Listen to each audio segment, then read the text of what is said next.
It's been a little over a month since the release of Sinners, and it's still constantly in my mind. I mean, everything. From the insanely intricate sound design and soundtrack, to the incredibly gritty and exciting storytelling, to the stunning cinematography, to the great acting, and gorgeous set design.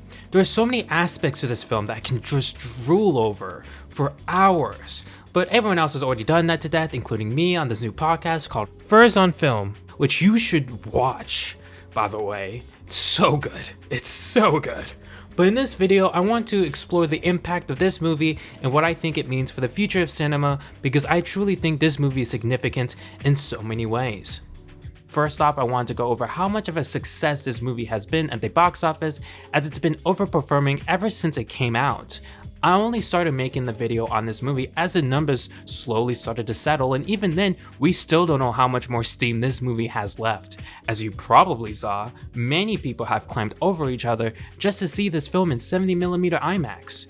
Certain theaters literally brought the movie back into IMAX because of how many people wanted to experience the breathtaking visuals that this movie had to offer, sometimes again.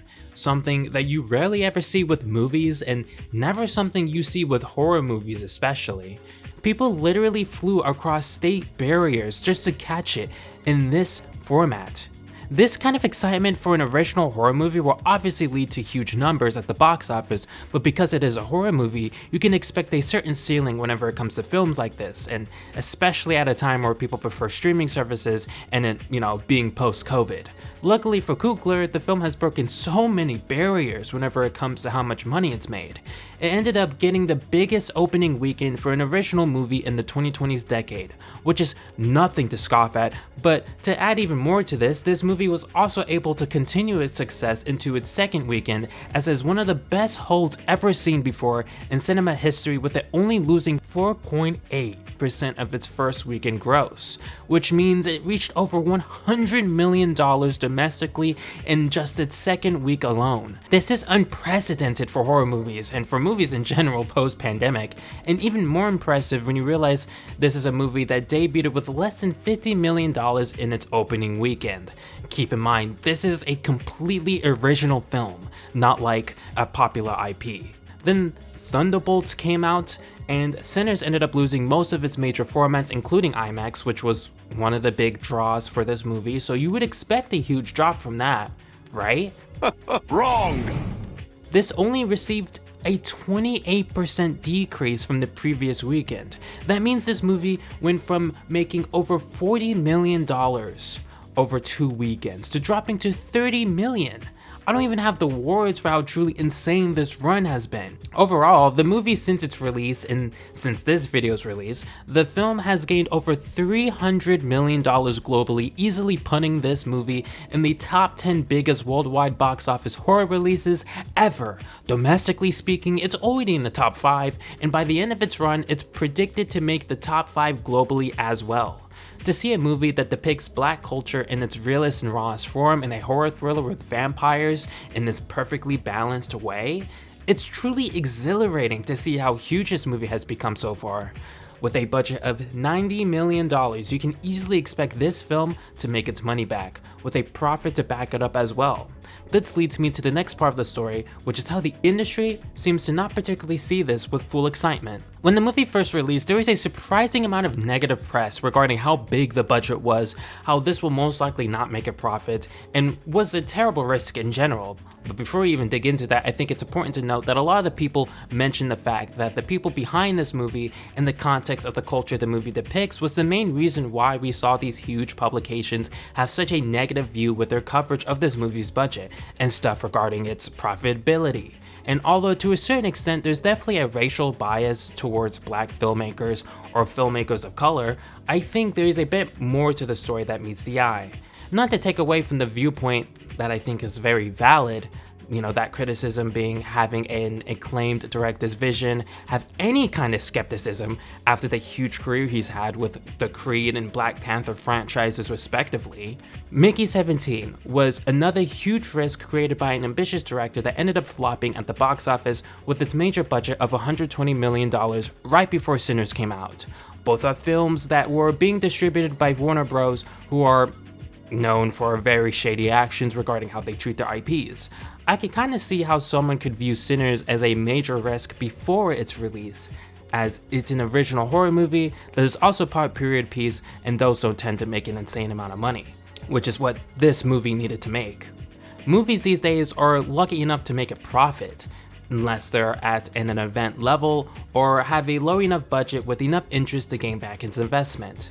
But I will say that seeing what this movie started out with out of the gate makes it a bit harder to accept the clear skepticism of this movie. It gets even more interesting when you see a movie like Once Upon a Time in Hollywood have a similar budget and a very similar first opening weekend gross, and that gets positive coverage.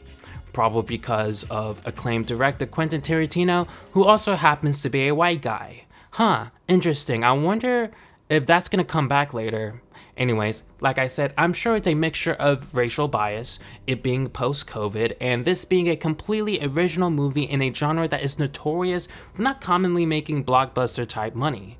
This is important to bring up in a conversation regarding the impact that this movie will have on the industry, because you can see how the industry has had to take back its words after thinking that a movie like this wouldn't make back its almost $100 million budget back due to the elements that I've previously mentioned. It showcases that black artistry does have a place in the mainstream, and it's not just a trend that ends with Jordan Peele. I think horror movies, which are inherently political, are such an important genre to oppress groups of people, and it's absolutely amazing to see that there are people who want to see these stories get told. We can use this genre to tell facets of our struggles in a way that helps us creatively express ourselves. The success of these movies showcases that people really resonate with the stories that are being told here. It tells the industry to back more stories like this and let them get seen on the big screens, because that gets harder and harder nowadays as the industry doesn't know what's profitable in today's environment. I feel Sinners is the movie to really break this in a way we haven't seen before, even though we had Jordan Peele. Not to say that people thought his career was a fluke, but to see his success replicated in a post-pandemic economy states a message very loudly that those black stories are worth watching in theaters. So put more of these stories in theaters, and you'll make money if you do it, or whatever. Another major thing about this film that will forever change the industry is the deal that was made. If you didn't know already, Coogler was able to receive a deal that even legacy directors would have trouble receiving. He made a deal that allows him to retain the rights to a film after 25 years, meaning that he would get royalties anytime his film is on a streaming service or when it's broadcasted on TV. According to The Hollywood Reporter, this deal may have also led to some of the negative press that we've been seeing, which adds another element to that story. Mr. Coogler will then own it despite not paying for it, which is something that the New York Times said in their coverage of this movie's box office success, which is something that is crazy to say. Like, you should own something that you made and receive your fair share of the product that you created. Just because someone else invested in your product doesn't mean they should receive all of the pie. It just doesn't make any sense, and it is a very weird thing to see a publication criticize Coogler for, especially considering that Tarantino received a very similar deal for Once Upon a Time in Hollywood. Oh wow, what an interesting trend I'm seeing. Maybe the racial bias is more of an element than I've realized. Anyways, execs have been panicking over this deal, saying that it's the end of the studio system, which is hilarious to me because he receives his royalties 25 years after its release. Dude, I think y'all are going to be fine before then. I'm sure there are going to be a bunch of other movies that y'all could make money off of, but I guess because of Ryan Coogler doing this, that means that other filmmakers are going to start asking for very similar deals, and if they all start doing it, then they'll have to make this the new normal. And as the Vulture states, an executive plainly stated that if we as a studio give that to Coogler when someone else we really wanted to be in business says, hey, I want to do this deal too, and you say no, I only gave it to him, how can we expect them to work with us? It's bad for the business, it's bad for filmmaking relationships. After reading that, it makes me want to see the industry change even more than I already wanted it to. You're out here threatening creative jobs with the replacement of AI and get surprised when people want to actually own their work? Yeah, no, I don't fucking feel bad at all.